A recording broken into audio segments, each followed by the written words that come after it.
अस्सलाम वालेकुम एवरीवन, कैसे हैं आप सब। होपफुली आप सब लोग ठीक ठाक होंगे। अल्हम्दुलिल्लाह जी, मैं भी बिल्कुल ठीक हूँ।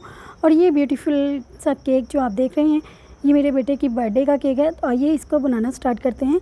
सबसे पहले मैंने चूल्हा जलाया है और उसके ऊपर ना एक पतीला रख दिया। इस तरह उसका स्टैंड उसके अंदर रखेंगे और इसको कवर कर देंगे मीडियम टू लो फ्लेम पे। 30 सेकेंड हम इस पैन को रेडी कर लेंगे। तो इसको मैं ग्रीस कर लूँगी ऑयल के साथ। इस तरह इसके किनारों पे भी ऑयल लगाएंगे और फिर इसके अंदर बटर पेपर रखेंगे और उसके ऊपर भी ऑयल लगाएंगे। और अगर आपके पास बटर पेपर नहीं है ना, तो आप इस तरह से ऑयल लगा के पैन को और इसके अंदर ना जो खुश्क मैदा होता है ना, वो डस्ट करके एक्स्ट्रा निकाल लें। उससे भी ना ये पैन बहुत ही अच्छा हो जाएगा और केक जो है वो चिपकेगा नहीं और बहुत ही ब्यूटीफुल और डिलीशियस सा केक साथ मिलकर रेडी करेंगे। और वीडियो को लास्ट तक देखिएगा। तो अब मैं एक ब्लेंडर का जार ले लूँगी और इसमें मैं डालूँगी 2 अंडे। और अंडे जो है ना वो रूम टेम्परेचर पर होने चाहिए। फ्रिज से निकाल के आपने यूज़ नहीं करने, वरना आपका केक जो है ना वो बैठ जाएगा। और ये जो प्रोसेस है ना, ये आप इलेक्ट्रिक बीटर के साथ भी कर सकते हैं, लेकिन अगर बिगनर हैं तो आप ब्लेंडर में ही बनाइएगा। और 2 अंडों के साथ डाल दिया है मैंने हाफ़ कप दूध का और हाफ़ कप और दूध डालने से ना बहुत ही सॉफ्ट और स्पॉन्जी बनेगा केक। और इसके साथ ही मैं डाल दूंगी इसमें 1 कप चीनी। और 1 कप जब चीनी हो जाए ना, तो इसमें आपने 1 टेबलस्पून निकाल लेनी है। अगर पिसी हुई चीनी यूज़ कर रहे हैं तो फिर पूरा कप ही डालिएगा। और इस तरह से ना इसको ब्लेंड कर लेंगे। अच्छी तरह से इसको ब्लेंड करेंगे 2 से 3 मिनट के लिए। और अब ड्राई इंग्रेडिएंट इसके डाल लेंगे। तो यहाँ पे मैंने अलग से बाउल ले लिया है और एक स्ट्रेनर ली है। अब इसमें मैं डालूंगी मैदा और 1 कप इसमें मैदा डालूंगी। वैसे और भी जाएगा, लेकिन सबसे पहले मैंने इसको लेवल करके ना 1 कप मैदा डाल दिया है। और उसके बाद 2 टेबलस्पून कोको पाउडर डालेंगे इसमें, वो भी लेवल करके डालेंगे। और कोको पाउडर के बाद फिर मैंने इसमें ना 2 टेबलस्पून मैदा डाला है। ये मैदा पहले ही डालना था, लेकिन ये बाद में मैं डाल रही हूँ कोको पाउडर से। तो इस तरह से जब टेबलस्पून आप भर के ले लेना, तो किसी भी चम्मच के साथ इसको लेवल कर लें, ताकि ज़्यादा जो मैदा है ना वो ना जाए इसके अंदर। और इसको स्ट्रेन कर लेंगे अच्छी तरह से। और अगर आपने पहले से स्ट्रेन करके रखा हुआ है ना मैदा और कोको पाउडर, फिर भी आपने बनाते वक्त एक बार इसको स्ट्रेन कर लेना है। अब मैं इसमें 1 टीस्पून बेकिंग पाउडर डालूंगी, हाफ़ टी स्पून से भी कम बेकिंग सोडा, फिर हाफ़ टी स्पून से भी कम इसमें नमक डालेंगे। और सारा कुछ डाल के ना इस अच्छी तरह से ये सारे ड्राई इंग्रेडिएंट्स जो है ना, इसको मिक्स कर लेंगे बिल्कुल अच्छी तरह से। अच्छा, फिर इनको मिक्स करके ना इसको साइड पे कर देंगे। और एक और बॉल जो हम लेंगे ना, वो थोड़ा सा बड़ा लेना है, ताकि उसमें मिक्सिंग में आसानी हो जाए। फिर जो हमने अंडों वाला बैटर रेडी किया है, उसके अंदर ना ये हाफ़ इंग्रेडिएंट्स डाल देंगे। और जब ये अच्छी तरह से मिक्स हो जाएगा ना, फिर बाकी के आधे डालेंगे। सो देखिए, इस पॉइंट पे आपने बहुत ही अच्छी सी इसकी मिक्सिंग करनी है। आपने सिर्फ एक साइड पे करनी है, क्लॉकवाइज इसको सर्कल बना के ना दरमियान में कट लगाते जाना है, जैसे कट और फोल्ड। तो इस तरह से इसको मिक्स करेंगे। और फिर जो बाकी का मैदा है ना, वो डाल देंगे और इसको भी डाल के अच्छी तरह से मिक्स कर लेंगे। और हाथ हल्का रखना है, आपने इसको ज़ोर ज़ोर से नहीं करना, बिल्कुल हाथ को हल्का रख के बिल्कुल सॉफ्ट। और फिर बस 4 से 5 मिनट जब इसको फोल्ड करेंगे ना, तो ये इस तरह से हो जाएगा। देखें इस तरह से। और कोई भी केक हो ना, सबसे पहले उसका स्पॉन्ज जो है ना, वो अच्छी तरह से बनना बहुत ज़रूरी है, बहुत ही सॉफ्ट। और इस केक की रेसिपी को ना आप स्टेप बाय स्टेप ज़रूर फॉलो कीजिएगा। और जब केक बनाने लगे ना, तो वीडियो को लगाकर सामने रख लीजिएगा, ताकि आपका भी केक बहुत ही अच्छा बने और कोई भी स्टेप जो है ना वो आपसे मिस ना हो। और मैं चाहती हूँ कि आपको भी केक बनाना आ जाए, ताकि बेकरी से महंगे केक लेने की बजाय आप खुद घर पर तैयार करें अपनी पसंद का, जिस तरह की मर्ज़ी उसकी डेकोरेशन करें। और यहाँ पे देखिए, बैटर बिल्कुल जो है ना वो रेडी हो गया है। इस तरह की इसकी कंसिस्टेंसी होनी चाहिए। अब मैं इसको पैन में डाल दूँगी। और ये जो पैन है ना, ये मैंने पहले से जो रेडी किया ना, उसी के अंदर मैं इसको डाल रही हूँ। इस तरह से इसका फ़्लो होना चाहिए, देख रहे हैं आप। तो बस सारा बैटर इसके अंदर ट्रांसफ़र कर देंगे। और ये मैंने 7 इंचेस का पैन लिया है। और इस तरह ना बाद में इसमें एक स्टिक चला देंगे, ताकि इसमें एयर बबल ना रहें। और टैप भी कर देंगे। और यहाँ पे जी मेरा पतीला जो है वो प्री हीटेड है। और अब मैं इसको रख दूँगी इस पतीले के अंदर। इसको साइड पे कर देंगे, क्योंकि अफ्तारी का भी टाइम होने वाला था। तो तब तक हम लोग अफ्तारी कर लेते हैं और ये बेक हो जाएगा। और अब मैं फ्लेम भी आपको चेक करवा दूँ। ये देखें, फ्लेम इस तरह की होनी चाहिए कि आपके पतीले को भी टच ना हो और ज़्यादा नीचे भी ना हो।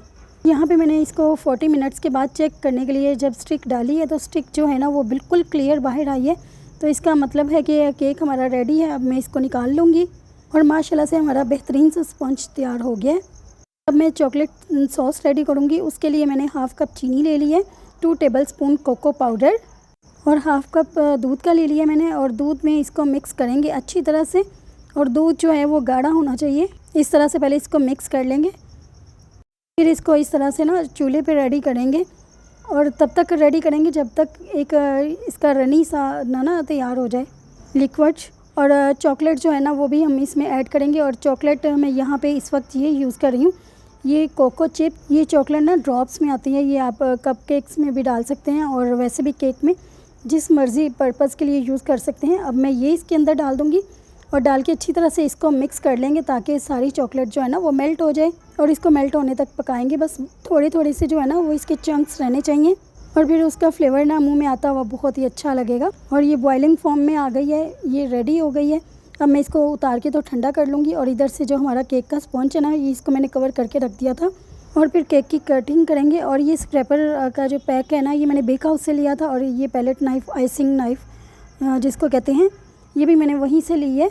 आप मेरी बेक हाउस वाली वीडियो अगर अभी तक नहीं देखी तो वो जाकर देख लें, लिंक आपको डिस्क्रिप्शन में मिल जाएगा।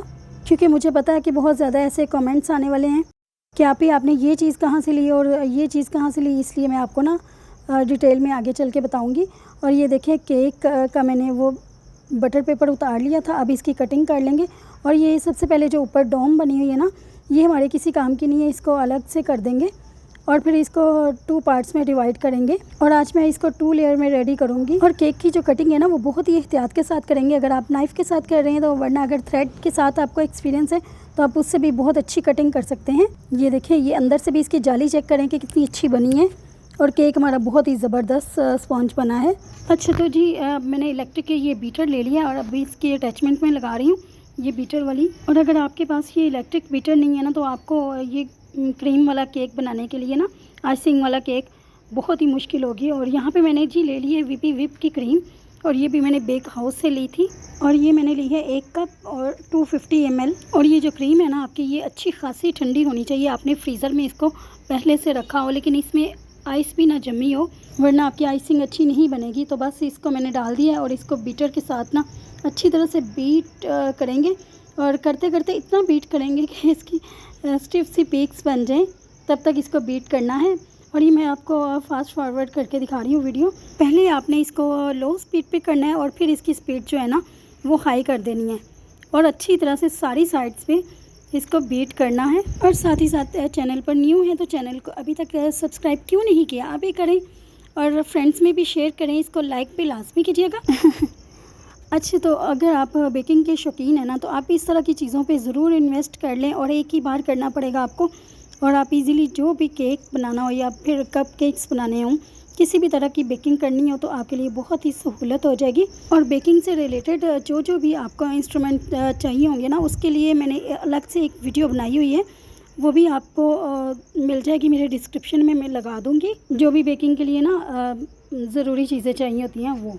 अच्छा, ये जो चॉकलेट सॉस मैंने रेडी की थी ना, अब ये मैं हाफ़ तकरीबन ना इसके क्रीम के अंदर डाल दूँगी। इससे ना ये क्रीम का बहुत ही अच्छा कलर हो जाएगा, बहुत ही यमी सी इसकी लुक आएगी इस तरह। क्योंकि हम चॉकलेट केक बना रहे हैं और चॉकलेट केक के लिए हमें हर तरफ से बस चॉकलेट की ही आनी चाहिए टेस्ट। और ये चॉकलेट ना आपने तब ऐड करनी है जब बिल्कुल ही क्रीम हमारी रेडी हो जाएगी ना, यानी कि इसकी स्टिफ पीक्स बन जाएंगी, बीटर उठाने से भी क्रीम नीचे ना गिरे, रनी ना हो, तो तब आपने इसमें डालनी है चॉकलेट। और फिर से क्रीम को अच्छी तरह से बीट करेंगे ताकि अच्छी तरह से ना सारी चॉकलेट हर तरफ मिक्स हो जाए, कहीं पे भी वो जम के ना बैठी हो। ये देखिए, अब इसकी स्टिफ पीक्स चेक करें। और साथ ही ये मैं अटैचमेंट हटा दूंगी और इसको साफ़ करके निकाल लूँगी। रोड पे हमारा घर है यार, बहुत ज़्यादा शोर आता है बाहर से। कोई भी ना घर अपना जो है वो रोड पे ना बनाए, मेन रोड पे, और ना ही किसी पार्क के सामने, बहुत ज़्यादा शोर आता है। और बस ये रेडी हो गई। अब मैं इसको ना थोड़ी देर के लिए फ्रिज में रख दूँगी। मेरे पास ये टर्न टेबल है, ये मैं निकाल लूँगी। और ये मैंने बिल्कुल न्यू नहीं है, मैंने इसको 2-3 बार यूज़ किया हुआ, लेकिन उसके बाद ना मैं इसको इसी तरह से कवर करके रख देती हूँ। ये भी मैंने बेक हाउस से लिया था। और ये केक बेस भी अब इसके ऊपर ना ये हल्की सी क्रीम लगाएंगे ताकि स्पॉन्ज जो है ना वो इसके ऊपर चिपक जाए और इजीली हम इसके ऊपर ना वो कर सकें अपना काम। तो ये मैंने शुगर सिरप बनाया है और ये मैंने पानी के साथ बनाया है। अगर आप दूध में बनाना चाहते हैं तो दूध के साथ बना लें। और इस तरह से ना एक ज़्यादा सारी जो क्रीम है ना वो इसके ऊपर डालेंगे और डाल के ना इसको अच्छी तरह से स्प्रेड करेंगे। और आप कहेंगे कि ऐसे बेक हाउस की प्रमोशन कर रही है, लेकिन ये मैं फ्री में ही कर रही हूँ। उन्होंने मुझे कुछ भी पे नहीं किया, इनके ये स्पॉन्सर्ड नहीं है। बस मैं आपकी सहूलत के लिए कह रही हूँ कि आपको अगर कोई चीज़ नहीं मिलती तो आप बेक हाउस से ऑर्डर कर लें, या फिर अगर लाहौर में रहते हैं तो इनके जो स्टोर है ना, वो वहाँ पे जाके भी आप विज़िट कर सकते हैं और अपनी पसंद से जो भी लेना हो वो ले सकते हैं। और जी इसी तरह से मैंने दूसरी लेयर भी इसको ऊपर रख दी है, और बहुत ही थिक लेयर में मैंने इसको रेडी करना है, क्योंकि मेरे बच्चों को ना ये बहुत ही पसंद है, इसीलिए मैं इसको ना हैवी लुक देना चाह रही थी। तो थिक लेयर के साथ इसको लगाएंगे। और गला बहुत ही ख़राब है यार, बोला ही नहीं जा रहा, इतनी मुश्किल से मैं वॉइस ओवर कर रही हूँ ना। अच्छा, तो ये जो चीज़ है ना, ये मतलब इस स्टेप से आपको तब सही से समझ आएगी जब आप प्रैक्टिस करेंगे, और जब तक आप इसको ट्राई नहीं करेंगे, प्रैक्टिस नहीं करेंगे, तो आप बिल्कुल नहीं अच्छा बना सकते। ये देखिए मैंने हर तरफ ना बहुत ही थिक क्रीम लगा दी थी, और फिर ये स्क्रैपर लेके ना इसके साथ मैं बहुत ही इसको नीट कर लूँगी और इक्वल कर लूँगी सारी क्रीम को। ये देखें जितने भी साइड पे कोई बबल वगैरह आ रहे थे वो इसके साथ ना कवर हो जाएंगे, और जितनी भी एक्स्ट्रा क्रीम होगी ना वो आपने साथ साथ निकाल के ना तो बाउल में डालते जाना है, उसके ऊपर ही नहीं कोट कर देना, वरना उसकी शेप ख़राब हो जाएगी। और फिर मैं नाइफ़ का यूज़ करूँगी टॉप पे, और जितनी भी एक्सेस क्रीम होगी ना वो उतार के बाउल में डालेंगे।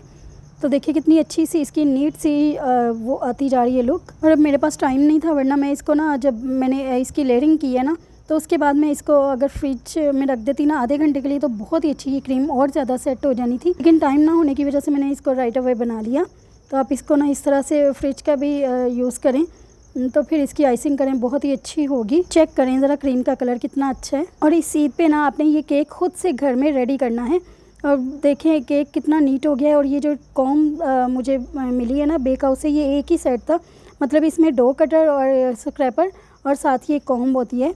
और ये 140 का मुझे पैक मिला था वहाँ से। चॉकलेट सिरप जो बनाया है ना वो इसके ऊपर डाल दिया। और ये बेहतर है कि आप किसी नेट के ऊपर रख के करें, ताकि ज़्यादा ना वो मेस ना हो। और ये मैंने सिरप डाला है, और जितना मैं चाहती थी कि इसकी जो है ना वो थिन सी चॉकलेट की लेयर केक के ऊपर आए, तो इसी तरह से ये आई है। अब मैंने इसको वेफर्स के साथ डेकोरेट कर दिया, और साथ में एक स्ट्रॉबेरी रख दिया। और ये जो केक नोट है ना, केक टॉपर हैप्पी बर्थडे वाला, ये मैंने लगा दिया क्योंकि मेरे बेटे की बर्थडे थी और इसी के लिए स्पेशल ये बनाया जा रहा था। और देखें जी माशाल्लाह से अल्हम्दुलिल्लाह कितना अच्छा केक रेडी हो गया घर पर। और ये मेरे बच्चों का फेवरेट केक है। और मेरा दिल था कि मैं वनीला पाइनएप्पल केक रेडी करूं, लेकिन उसने कहा कि नहीं मामा मुझे चॉकलेट वाला पसंद है, आप वही वाला रेडी करें। और सारी चीज़ें घर में मौजूद थी, तो बस यही बना लिया। अब मैं उससे ये कटवा रही थी कि मेरे व्यूवर्स के सामने काट के दिखाऊं। और सभी घर वाले ना पास खड़े थे, सबको ऊपर बुला लिया कि आके ना यहाँ पे देखें इसको। ये केक की कटिंग करने लगा, क्योंकि फिर मैं नीचे लेके जाती और फिर ऊपर लेके जाती तो ये बहुत ही मुश्किल हो जाना था। फिर मैंने उसको कहा यहाँ पे ही कर लो। और बस यहाँ तक ही था मेरा आज का व्लॉग, यानी कि केक की रेसिपी। तो अच्छा लगा तो लाइक और शेयर लाजमी कीजिएगा। मैं आपको मिलूँगी किसी और नेक्स्ट व्लॉग के साथ, तब तक के लिए अल्लाह हाफिज़।